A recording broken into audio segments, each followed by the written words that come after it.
आज एक महत्त्वाचा सण आहे। 3.5 मुहूर्तांपैकी एक मुहूर्त म्हणजे अक्षय तृतीया। आजच्या शुभ मुहूर्तावर मोठ्या प्रमाणात सोन्या चांदीची खरेदी केली जाते। मात्र यंदा मोठ्या प्रमाणावर दर वाढून सोने जीएसटी सह 74,000 पर्यंत पोहोचले होते, तर चांदीचा दर 85,000 रुपयावर पोहोचला आहे। यामुळे यंदा अक्षय तृतीयेला सोने खरेदीसाठी अपेक्षित गर्दी होणार नसल्याचा अंदाज सराफ व्यावसायिकांकडून बांधला जात आहे।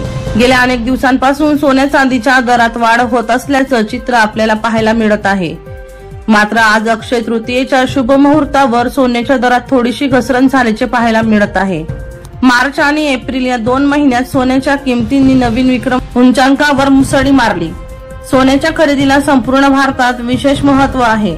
विशेषतः लग्नसराईत किंवा सणोत्सवात सोन्याच्या दागिन्याची मोठ्या प्रमाणात खरेदी केली जाते। सुनील पाटील यांचा रिपोर्ट, बुलंद पोलीस टाइम्स, जळगाव।